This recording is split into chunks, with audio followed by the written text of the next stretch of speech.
Our co-host, David Walls, Executive Director of the Family Foundation here in Kentucky for Family Foundation Friday. Thanks, David, and for joining us again. Good to be with you. Appreciate that, man.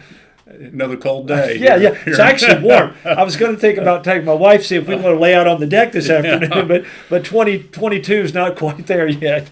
But it is a lot warmer than 1. Yes. Yeah. And you do notice that. But anyway, Kentucky weather, you don't like it, stick around for a little while. It'll change. It's probably going to in the next few hours. So anyway, be careful out there. We do want you to be careful. Don't take any unnecessary risks, and keep you and your family safe. David, again, let's mention we're in the long session of the General Assembly here in Kentucky in an even year, 2024, which means it goes till April 15th. So we're really just getting started. Yeah. But there are some really good bills coming up.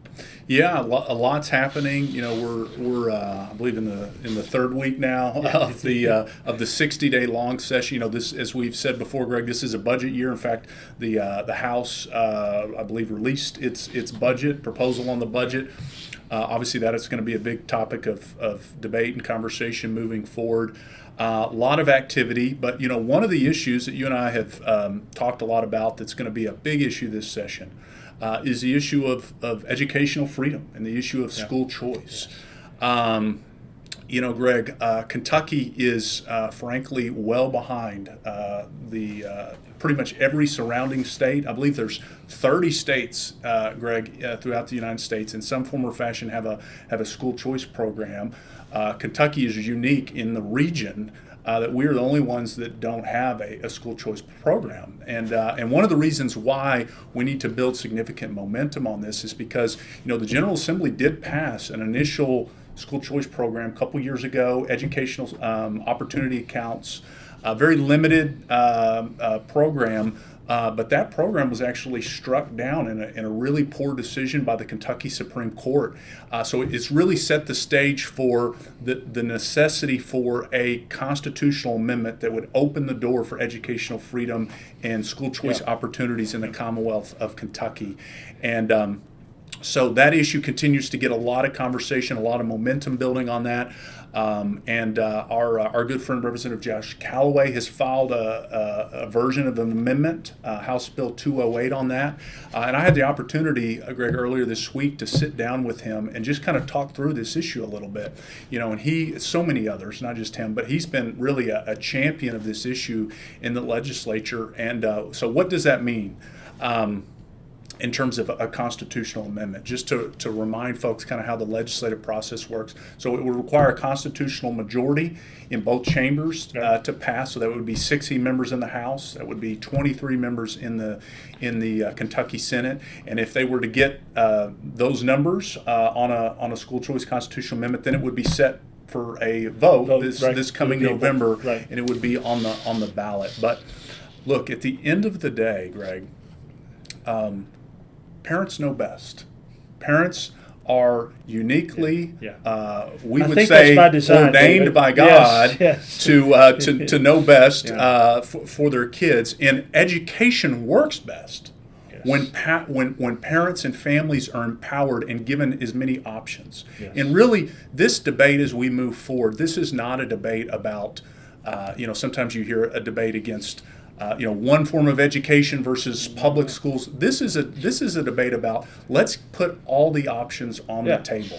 We've got to have a strong public school system, and we've also got to recognize that there are so many opportunities to open avenues for parents for other ways to meet the needs of their kids, and that's really what this debate is about.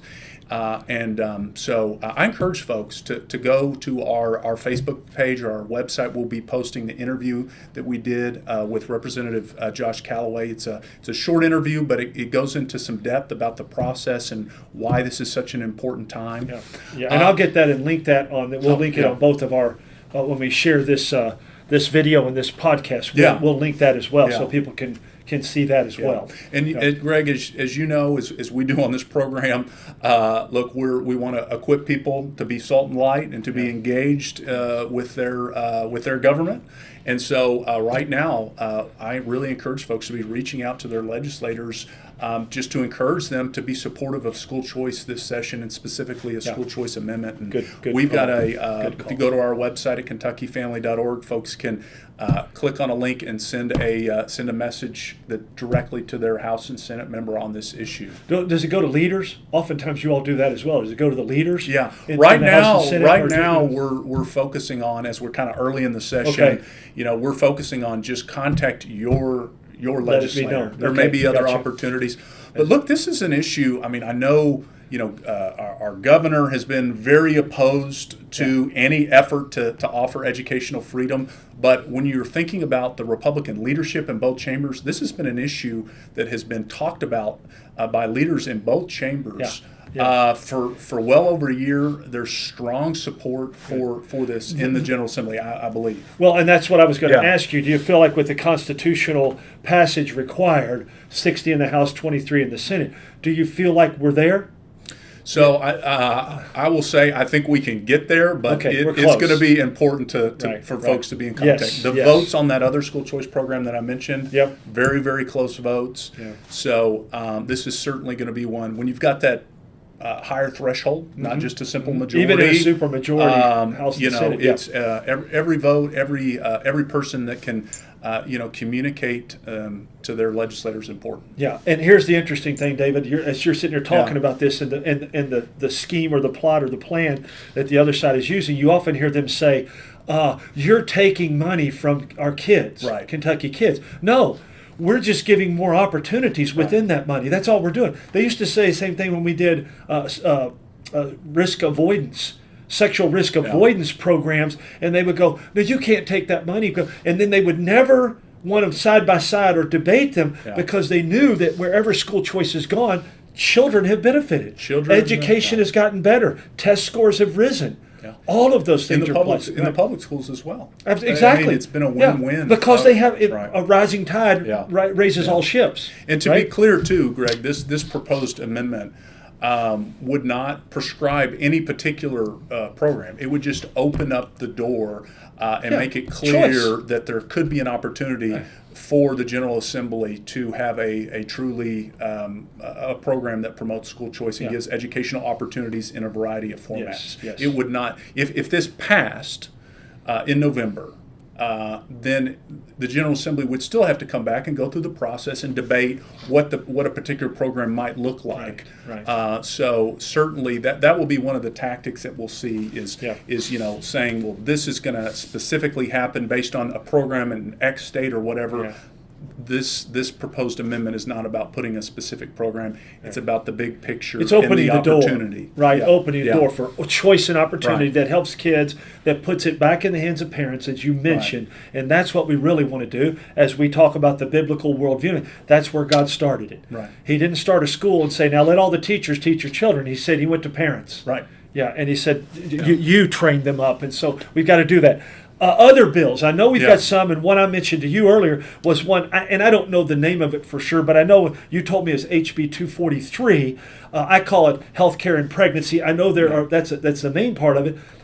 Talk just a little bit about that. We can go into it more as it becomes There's more a number obvious. of bills, some bills that have already been filed. I know some other members, and a lot of committed pro-life members that are looking at how we can move the ball forward to come alongside pregnant mothers and to help help children and families. But the one that you mentioned, Greg, has been very notable because there's been a lot of some media attention on it. Imagine that bill, House Bill 243, would actually open the door for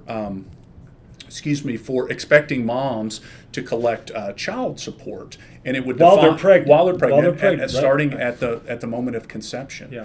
And so, but what's most interesting on that topic has been how the pro-abortion lobby has just ACLU flipped out Yeah. over this Yeah. because anything that recognizes the humanity of the unborn child in the womb is a no-go for them. Right. Whether we're talking about, when the balance is, could we help moms?